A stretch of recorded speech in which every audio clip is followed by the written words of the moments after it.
Fala pessoal! Oi galera! Eu sou o Daniel. E eu sou a Aline, sejam bem-vindos a mais um vlog do nosso canal. Hoje estamos em Budapeste, a capital da Hungria. Bora visitar? Bora!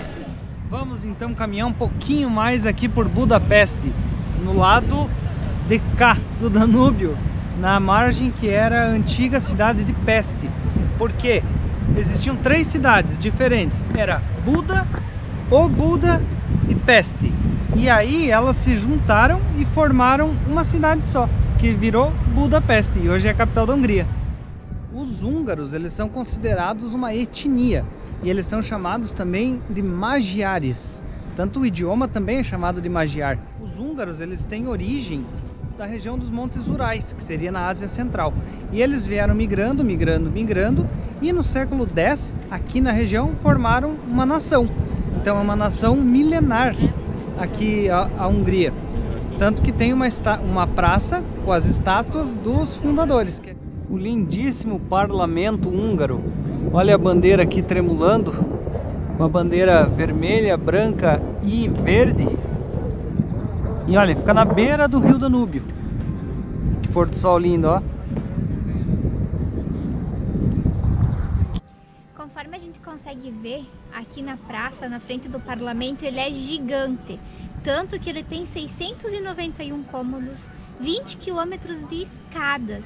Ele é considerado o terceiro maior edifício parlamentar do mundo e o maior edifício aqui da Hungria.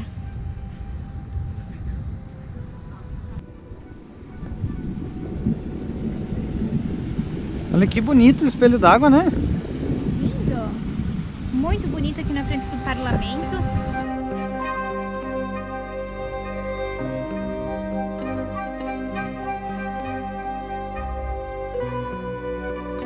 Aqui em Budapeste a temperatura já está bem mais agradável, né?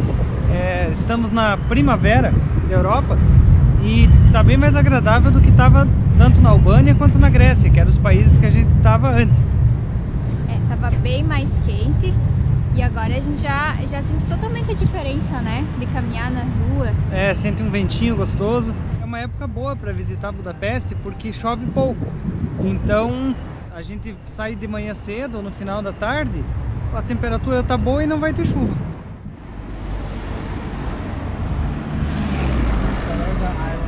Uma das curiosidades aqui de Budapeste, se você não atravessa na faixa, você pode ser multado, então pedestre, fica ligado. Atravessando dentro da lei. Mas eu acho que isso é uma coisa mais na lei assim do que na prática. Porque a gente vê todo mundo atravessando fora da faixa, piazada pulando o muro de uma rua para outra, e não dá nada.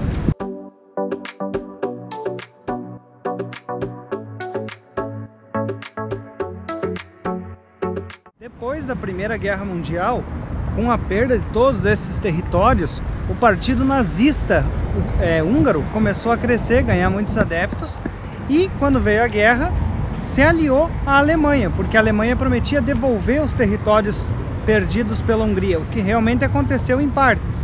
Alguns territórios que eram da Romênia, que eram da Eslováquia, foram devolvidos. E aí a Hungria declarou guerra à União Soviética. Só que a Hungria estava muito enfraquecida, então teve muita perda, sem chances contra a União Soviética, teve 40 mil mortos de soldados e resolveu voltar atrás, falou, não, então não quero mais ser do eixo, quero ser dos aliados. E aí os aliados não aceitaram, falaram, não, olha, começou de um lado, você representa o outro lado, não vem para o nosso lado agora. Como o Hitler viu que a Hungria estava querendo mudar de lado, se sentiu traído. E aí a Alemanha mesmo pegou e invadiu aqui o país. Durante a Segunda Guerra Mundial, aqui nas beiras do rio Danúbio, era onde os nazistas executavam os judeus. Eles eram executados de duas formas.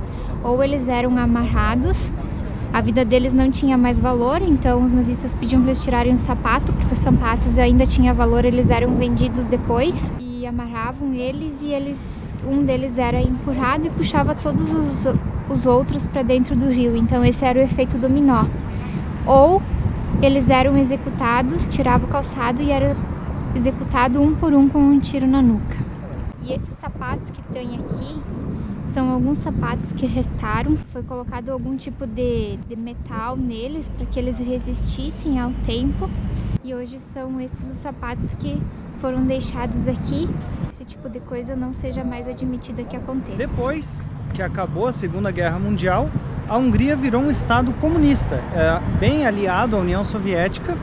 E em 1956 teve a Revolução Húngara, que foi tentado se livrar desse domínio soviético, dessa influência comunista, mas foi rechaçada. A União Soviética invadiu a Hungria e acabou com a Revolução, continuou sendo comunista, até começar uma abertura nos anos 80, e em 1990 foram as primeiras eleições livres do país, que os comunistas saíram do país, do poder, e depois voltaram, e aí teve uma alternância, né? Mas de modo democrático depois dos anos 90.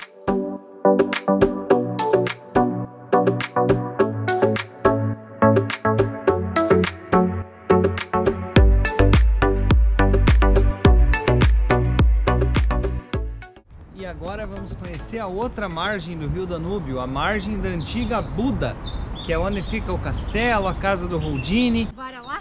Bora! Aqui é um mapa do castelo de Buda. Buda não tem nada a ver com a religião do budismo, é Buda, que era o antigo nome aqui dessa parte da cidade, que tinha Buda e Pest. E aí dentro tem várias construções, é como se fosse um bairro. Aí a gente vai subir para conhecer, vamos ver o mapinha aqui, vamos ver o que a gente vai conhecer.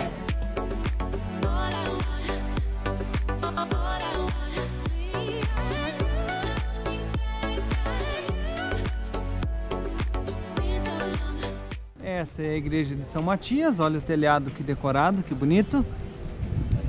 E aqui o Bastião dos Pescadores, com suas 7 torres, olha lá. 1, 2. E aí as outras estão escondidinhas aqui, ó. Tem mais umas ali, mais umas atrás aqui das árvores. São 7 torres. Esse lugar foi construído em 1895 para comemorar um milênio, 1000 anos de fundação do Estado húngaro. E ele representa 7 torres, que eram as 7 tribos que fundaram a região de Budapeste. E ele se chama Bastião dos Pescadores porque ele foi feito por uma sociedade de pescadores que era a encarregada da defesa, da administração aqui da região na época. E por isso foi batizado assim. Mas o que muita gente busca aqui é essa vista.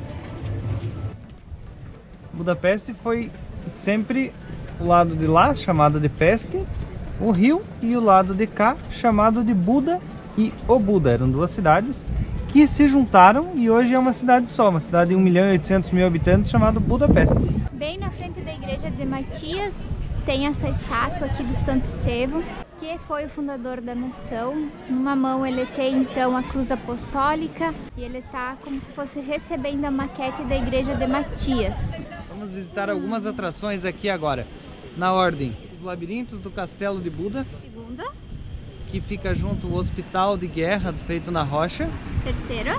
Casa do Harry Houdini. Lembra do Harry Houdini?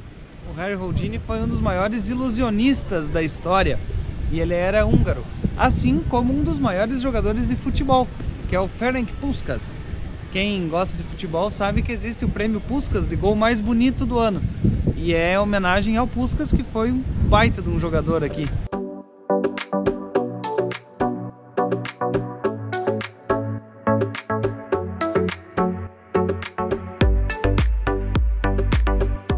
Chegamos nesse lugar muito curioso. Por que é curioso, amor?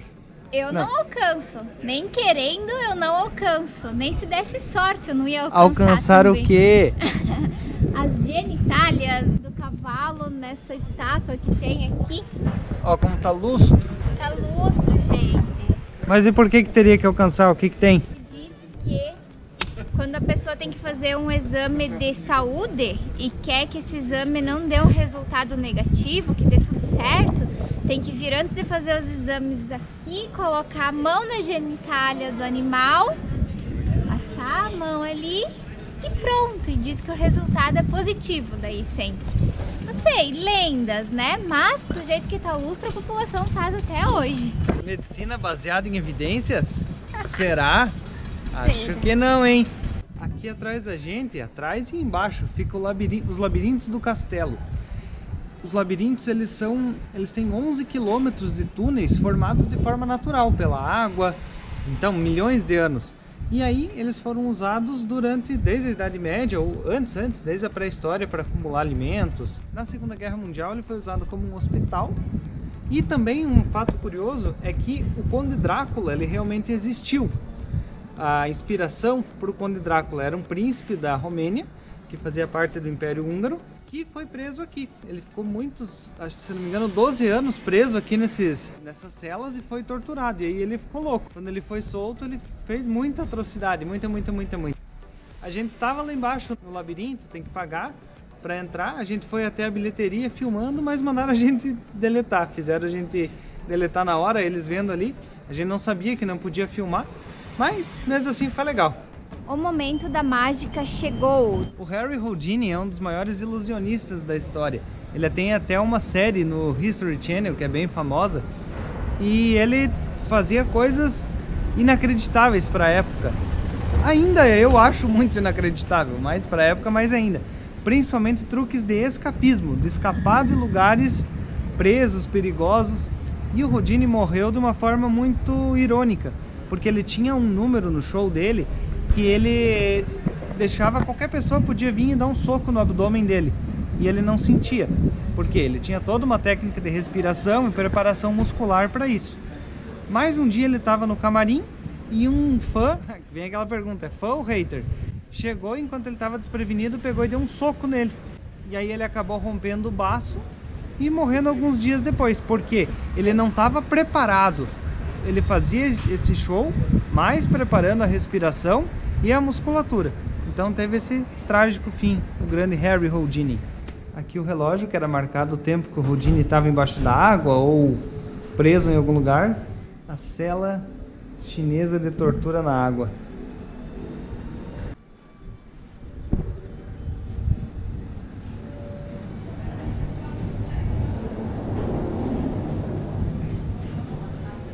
A fonte mágica de Houdini. É um museu privado, é um fã do Houdini, um cara que é mágico também. Ele abriu esse museu com coisas originais, enfim, resgatando toda a história. E ainda acontecem shows de mágica aqui a cada meia hora. Então é um passeio muito legal. E ele conta que provavelmente ele nunca vai ter de volta o retorno financeiro do investimento que ele teve aqui. Que ele faz realmente pela admiração e pelo carinho e para manter viva essa história do Houdini. Aqui na parte de fora tem na janela as algemas que eram utilizadas também pelo Houdini nos shows dele. Bem legal. Para quem curte. Olha, correntes. As correntes que eram utilizadas por ele. Que incrível.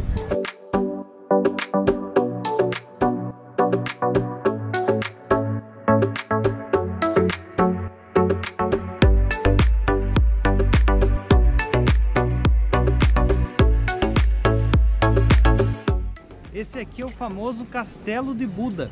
Ele não tem aquele ar típico dos castelos europeus medievais, porque ele é mais moderno. Mas ele é um complexo de palácios que toda hora foi sendo aumentado, reformado, reestruturado. E hoje é esse magnífico palácio. Aqui em Budapeste tem muitas das grandes lojas do mundo. Zara é o que mais tem. A gente viu muita loja da Zara. E convidar vocês, falando em moda, para assistir o nosso vídeo em Florença, que é a capital da moda e das artes também, que vai ficar no card aqui em cima. Vai lá, clica e deixa o seu curtir.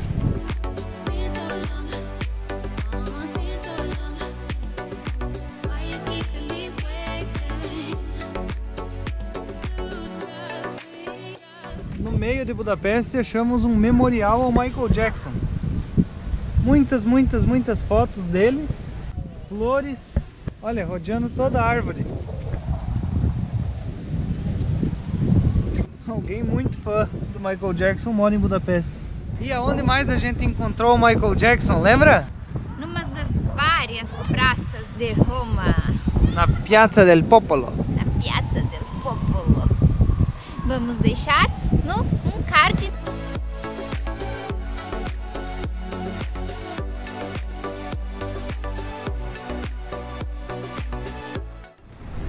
pessoal usa bastante a ciclovia aqui em Budapeste. Olha as bikes aqui, os patinetes também. Acho muito legal a cidade que tem ciclovia. Eu também acho, mas tem que ficar se cuidando para caminhar. É. E o pessoal que usa esse daqui nem sempre vai na ciclovia. E essa é a segunda maior sinagoga do mundo, só perde para a sinagoga de Jerusalém. E ela é importantíssima porque, como a Hungria sempre teve uma grande comunidade judaica, na Segunda Guerra Mundial ela virou uma prisão e foi bombardeada porque os nazistas queriam realmente derrubá-la. Foi bombardeada 27 vezes. Mas depois da guerra, judeus do mundo todo se reuniram, fizeram uma espécie de vaquinha e reformaram essa sinagoga, que é belíssima. A nossa última parada é para experimentar um cafezinho aqui em Budapeste. Espresso macchiato, pagamos os olhos da cara. Desse tamanho aqui, 550 florins. Então, é os olhos da cara. Mas a intenção é boa, porque a gente parou aqui para falar algumas curiosidades da Hungria. Uma das curiosidades é que os húngaros eles não brindam. Teve uma guerra no século XIX, onde os austríacos eles executavam os húngaros e toda vez que eles faziam isso eles brindavam. Então os húngaros prometeram que por 150 anos eles não vão mais brindar. Outra curiosidade é que foi inventado o cubo mágico aqui na Hungria. E mais uma curiosidade é que para você escolher o teu nome ele tem que ser autorizado pelo governo. Não pode ser um nome que não esteja na lista de autorização do governo. Isso eu achei mais engraçado. Então é isso, galera. Acabando o nosso vídeo aqui em Budapeste. Se você gostou, faz o quê? Se inscreve no canal, curte, comenta, compartilha. Segue a gente no Instagram também, lá no @diferentespoentes. E até a próxima. Tchau! Tchau!